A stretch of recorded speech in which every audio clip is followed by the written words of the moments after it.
स्वागत है प्रिय भक्तों। आज की कहानी बड़ी ही रोचक है। यह कहानी महिलाओं और पुरुषों को अवश्य सुननी चाहिए।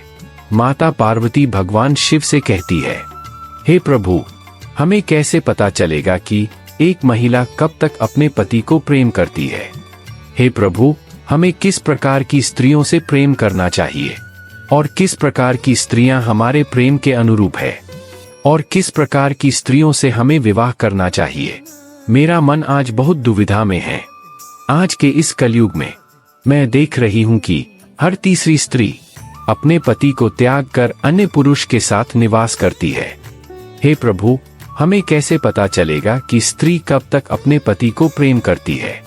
प्रिय भक्तों, इससे पहले हम आपसे निवेदन करना चाहते हैं कि आप हमारे चैनल को सब्सक्राइब कर लीजिए, जिससे आपको हमारी कहानियों की सूचना सबसे पहले प्राप्त हो। भगवान शिव कहते हैं, हे पार्वती, इसके लिए मैं तुम्हें एक कथा सुनाता हूँ, जिसे तुम्हें पता चल जाएगा कि हमें किस प्रकार की स्त्री से प्रेम करना चाहिए और एक स्त्री अपने पति से कब तक प्रेम करती है। तो चलिए भक्तों, प्रारंभ करते हैं। बहुत समय पहले की बात है। स्वर्णपुरी नामक एक नगर था, जिसके राजा जयचंद थे। जयचंद बड़े ही प्रतापी राजा थे। चारों तरफ उनकी ईमानदारी और उनकी प्रसिद्धि के चर्चे होते थे। हे पार्वती, एक बार की बात है, राजा जयचंद शिकार के लिए जाते हैं और वह एक बहुत ही सुंदर वन को देखते हैं, मानो वह वन स्वर्ग से आया हुआ हो। वहां पर बड़े बड़े पेड़ पौधे और अनेक प्रकार के जीव थे और अनेक प्रकार की सुंदर सुंदर नदियां थी। नदियों में बह रहा जल इतना साफ था कि उसमें राजा को अपना प्रतिबिंब दिखाई दे रहा था। यह दृश्य आज से पहले राजा ने कभी नहीं देखा था। राजा को ऐसा लग रहा था कि मानो वह स्वर्ग में आ गए हो। राजा को अपने पास ही एक बोलने वाला पेड़ दिखाई दिया। राजा ने आज से पहले बोलने वाला पेड़ कभी नहीं देखा था। राजा तो उस पेड़ को देखकर आश्चर्यचकित हो गए। फिर राजा जयचंद ने पेड़ से पूछा, यह कौन सी जगह है। तब पेड़ ने राजा जयचंद से कहा, यह दर्पण वन है। इस वन में स्वर्ग से देवी देवता भी आते हैं। यह वन विश्वकर्मा ने स्वयं अपने हाथों से बनाया है। यह सुनकर राजा बहुत आश्चर्यचकित हुआ। तभी पेड़ ने देखा कि राजा जयचंद के हाथों पर कुछ निशान थे, जो ऐसे लग रहा था कि युद्ध में की लड़ाई के दौरान लगे हो। तभी पेड़ ने राजा जयचंद से कहा, सुनो राजन, यहाँ पास में ही स्वर्ण नदी बहती है। यदि तुम उस नदी में स्नान करोगे तो तुम्हारे शरीर के सभी घाव ठीक हो जाएंगे। देवी देवता भी अपने घाव को ठीक करने के लिए इसी नदी में स्नान करते हैं। राजा जयचंद पेड़ का शुक्रिया अदा कर उस नदी की ओर बढ़ने लगते हैं और कुछ ही समय बाद जब राजा जयचंद स्वर्ण नदी के किनारे पहुंचते हैं, उसी समय राजा देखते हैं कि एक सुंदर स्त्री स्वर्ण नदी में स्नान कर रही है। उस स्त्री की काया इतनी सुंदर थी कि राजा उसे देखते ही रह गए। राजा उस स्त्री की सुंदरता पर मोहित हो गए थे। हे पार्वती, जब राजा जयचंद स्त्री के करीब जाने की कोशिश करने लगे, उसी समय वह स्त्री राजा के आंखों से उझल हो गई। राजा को यह सब समझ में नहीं आ रहा था कि आखिर वह स्त्री कहाँ चली गई। राजा जयचंद बहुत उदास हो गए थे और फिर राजा स्वयं उस नदी में स्नान करने जाते हैं और वह देखते हैं कि स्नान करते ही उनके शरीर पर सभी घाव ठीक हो गए हैं। राजा दौड़ते हुए इस पेड़ के पास जाते हैं और कहते हैं, हाँ, तुम सच कह रहे थे, उस नदी के पानी में नहाते ही मेरे सारे घाव ठीक हो गए हैं। फिर राजा ने सोचा कि क्या मुझे उस स्त्री के बारे में इस पेड़ से पूछना चाहिए।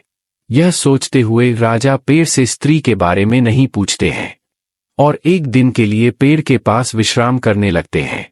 राजा विचार करते हैं कि हो सकता है कि वह स्त्री कल भी वहां आए, और ऐसे ही राजा पूरी रात उस सुंदर स्त्री की काया और सुंदरता के बारे में सोचते रहे। प्रिय भक्तों, सवेरा होते ही राजा फिर से उस नदी के पास जाते हैं और देखते हैं कि वह स्त्री उसी नदी में स्नान कर रही है। राजा जयचंद फिर से उस नारी को निहारने लग जाते हैं। तभी उस सुंदर नारी की दृष्टि राजा जयचंद पर पड़ती है। उस नारी की आंखें मानो मोर के समान थी। तब वह स्त्री कहती है, हे देव, आप किसे देख रहे हैं। तब राजा जयचंद बड़ी ही मधुर स्वर में कहता है, मैं आप ही को देख रहा हूं, तुम्हारी काया अत्यंत सुंदर है। मैंने आज तक इतनी सुंदर स्त्री पूरे विश्व में नहीं देखी है। तुम्हारा नाम क्या है सुंदरी? तब वह सुंदर स्त्री कहती है, मेरा नाम नैनतारा है। आप कौन है देव, और यहाँ क्या कर रहे हैं? तब जयचंद कहते हैं, मैं स्वर्णपुरी नामक नगरी का राजा हूं। यदि तुम मुझसे विवाह कर लोगी तो मैं तुम्हें रानी बनाकर रखूंगा। तुम्हें कभी किसी चीज की जरूरत नहीं होगी। बस तुम मुझसे एक बार विवाह कर लो। तुम्हारे आगे पीछे कितनी ही दास दासियां काम करेगी, मैं तुम्हें कभी कोई कष्ट नहीं होने दूंगा। हे सुंदरी, तुम मुझसे विवाह कर लो, मैं तुम्हारे बिना अब जी नहीं सकता। प्रिय भक्तों, तब नैनतारा कहती है, हे महाराज, मैं किसी की पत्नी नहीं बन सकती। मैं इंद्रलोक की एक अप्सरा हूं, इसीलिए मैं इस धरती लोक पर भी निवास नहीं कर सकती।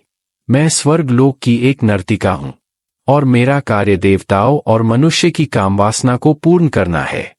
इसीलिए मैं कभी किसी एक पुरुष की होकर नहीं रह सकती। मुझे केवल दूसरे पुरुषों का मनोरंजन करना आता है, जो इस संसार को छोड़कर स्वर्ग में आते हैं। इसीलिए आप चाहो तो मैं आपकी भी कामवासना को पूर्ण कर सकती हूँ और एक रात्रि आपके साथ बिता सकती हूँ, लेकिन मैं हमेशा के लिए आपके पास नहीं रह सकती। हे महाराज, मैं सभी देवों के लिए मैं एक भोग विलास की वस्तु हूँ। आप भी चाहे तो मेरा भोग कर सकते हैं, लेकिन मैं आपके साथ निवास नहीं कर सकती। तब राजा जयचंद कहते हैं, हे सुंदरी, अब मैं तुम्हारे बिना नहीं जी सकता। यदि मैं संसार में रहूंगा तो सिर्फ तुम्हारे साथ ही रहूंगा, नहीं तो मैं इस संसार को छोड़कर तुम्हारे पास चलाऊंगा। लेकिन मैं रहूंगा तो तुम्हारे साथ ही। मैं तुम्हारी काया पर अपना दिल हार बैठा हूं। तब राजा जयचंद नैनतारा को पीछे से आकर पकड़ लेते हैं, जिससे नैनतारा को भी राजा के साथ कामवासना करने का मन होता है। प्रिय भक्तों, तब नैनतारा कहती है, हे राजन, ठीक है, पहले आप मुझे छोड़ दीजिए। मैं आपसे विवाह करने के लिए तैयार हूं, लेकिन मेरी एक शर्त है, जिसका आपको पालन करना होगा। यदि आपने यह वचन तोड़ा तो मैं अपने पत्नी धर्म से मुक्त हो जाऊंगी और आपको छोड़कर सदा के लिए चली जाए। फिर आगे राजा जयचंद कहते हैं, ठीक है नैनतारा, मैं तुम्हारी हर शर्त को मानने के लिए तैयार हूं। बस तुम मुझसे विवाह कर लो और मेरे साथ मेरे नगर चलो। तब नैनतारा कहती है, ठीक है, पहले आप मुझे यह वचन दीजिए कि कभी भी मैंने आपको सैया के पश्चात अगर निर्वस्त्र देख लिया तो मैं उसी समय आपको छोड़कर देवलोक में चली जाऊंगी और आप मुझे नहीं रुकोगे। आगे नैनतारा कहती है, हे राजन, बिस्तर के अतिरिक्त आप मुझे कभी भी निर्वस्त्र दिखाई नहीं देने चाहिए। राजा जयचंद कहते हैं, ठीक है नैनतारा, मुझे तुम्हारी हर शर्त मंजूर है। मैं इस बात को अच्छी तरीके से याद रखूंगा और कभी भी बिस्तर के अतिरिक्त मैं तुम्हें निर्वस्त्र दिखाई नहीं दूंगा। हे पार्वती, नैनतारा ने भी अपने वचन के अनुसार राजा जयचंद से उसी पेड़ के चारों ओर घूमकर विवाह कर लिया। प्रिय भक्तों, राजा जयचंद बड़ी ही प्रसन्नता के साथ पत्नी नैनतारा के साथ अपने महल में आ गई। राजा जयचंद की खुशी का तो कोई ठिकाना ही नहीं रहा और ऐसे ही समय बिता गया और कुछ ही समय बाद रानी नैनतारा गर्भवती हो गई। अप्सरा नैनतारा ने एक पुत्र को जन्म दिया। पुत्र अपनी माता के समान ही अति सुंदर था।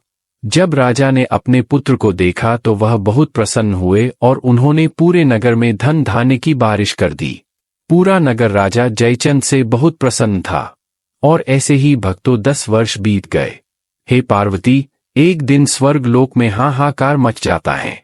एक दास भागता हुआ भगवान इंद्र के पास आता है और कहता है, हे प्रभु, बहुत समय हो गया है, एक अप्सरा जो पृथ्वी लोक पर गई थी लेकिन वह वापस नहीं आई है। आज से पहले ऐसा कभी नहीं हुआ। तब राजा इंद्र ने अपनी दिव्य दृष्टि से देखा कि नैनतारा स्वर्णपुर नामक नगरी के राजा जयचंद के महल में है।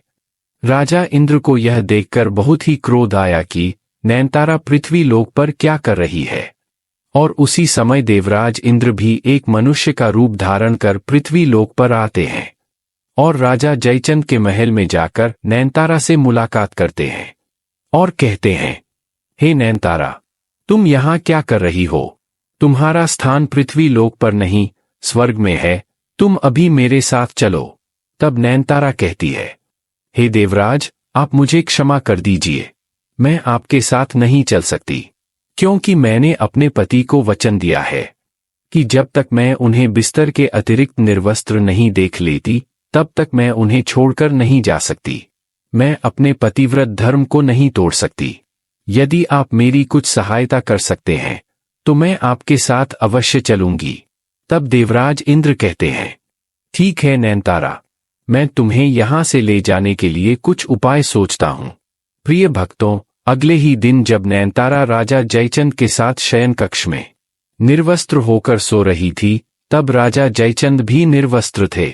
उसी समय भगवान इंद्र ने एक माया रची और राजा जयचंद को एक भयंकर ध्वनि सुनाई देने लग जाती है।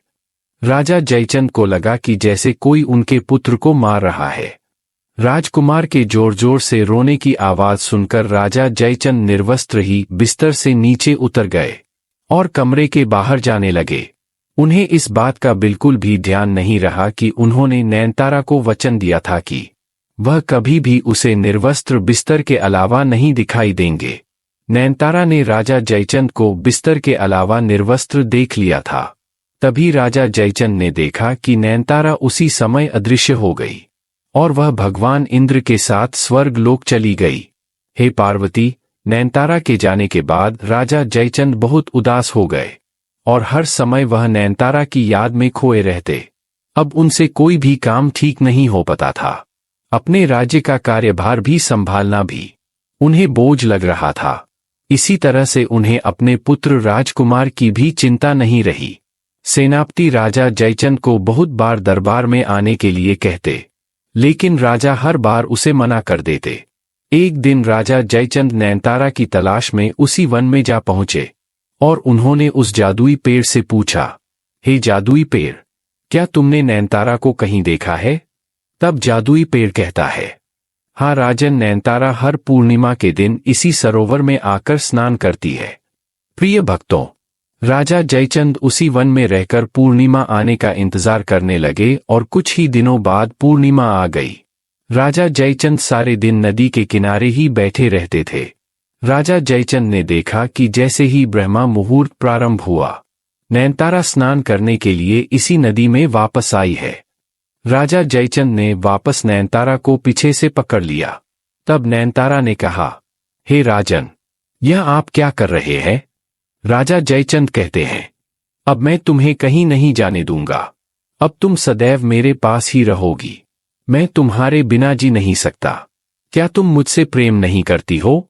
तब नैनतारा कहती है, हे स्वामी, मैंने पहले ही आपसे कहा था कि जिस दिन मैं आपको बिस्तर के अलावा निर्वस्त्र देख लूंगी, उसी दिन मैं वापस चली जाऊंगी। हे स्वामी, मैं धरती लोक पर निवास नहीं कर सकती, यह मेरा स्थान नहीं है। मैं एक स्वर्ग की अप्सरा हूं और वही मेरा निवास स्थान है। हे स्वामी, मैं किसी एक पुरुष की पत्नी बनकर नहीं रह सकती हूं और आपको भी ऐसी स्त्री पर इतना मोहित नहीं होना चाहिए जो परपुरुषों के साथ निवास करती है। ऐसी नारी के पीछे किसी भी पुरुष को अपना जीवन नहीं बर्बाद करना चाहिए जो परपुरुष की कामवासना को पूर्ण करती है। इसी स्त्री किसी की पत्नी बनने के योग्य नहीं है। हम जैसी नारियां केवल भोग विलास के लिए काम आती हैं। ऐसी नारियों को ना तो पत्नी बनाकर घर में रखना चाहिए। ऐसी नारियां घर में आकर घर को बर्बाद कर देती हैं। ऐसी स्त्रियों को कभी भी अपने घर की लक्ष्मी नहीं बनाना चाहिए। हे स्वामी, यदि आप किसी गलत स्त्री के पीछे अपना समय बर्बाद करते हैं तो आपके जीवन में दुख के सिवा कुछ भी हाथ नहीं आता। इसीलिए हर व्यक्ति को इन बातों का ध्यान रखना चाहिए कि वह कभी भी ऐसी नारी को अपनी पत्नी नहीं बनाए जो अन्य पुरुषों के साथ निवास करती हो, अन्य पुरुषों की कामवासना पर पूर्ण करती हो। हे स्वामी, जो नारी धन के लालच में किसी पुरुष से प्रेम करती है, ऐसी नारी से हर पुरुष को दूर रहना चाहिए। ऐसी स्त्रियां कभी किसी के प्रेम के लायक नहीं होती और ना ही किसी की जीवन संगनी बनने के अनुरूप होती है। जो स्त्री किसी एक पुरुष की नहीं होती है, वह हमारे जीवन को बर्बाद करने के लिए आती है। हे पार्वती, जो नारी निश्चल प्रेम करें और पति के सुख को ही अपना सुख समझे, ऐसे नारी ही पतिव्रता स्त्री कहलाती है। प्रिय भक्तों, नयनतारा की बात सुनकर राजा जयचंद की आंखें खुल जाती है और वह समझ जाते हैं कि हमें भी कभी ऐसी स्त्री के मोह में नहीं पड़ना चाहिए जो अन्य पुरुषों के साथ निवास करती है। नयनतारा कहती है, हे स्वामी, आप वापस अपनी नगर चले जाइए। इतना कहकर नयनतारा वापस अदृश्य हो जाती है।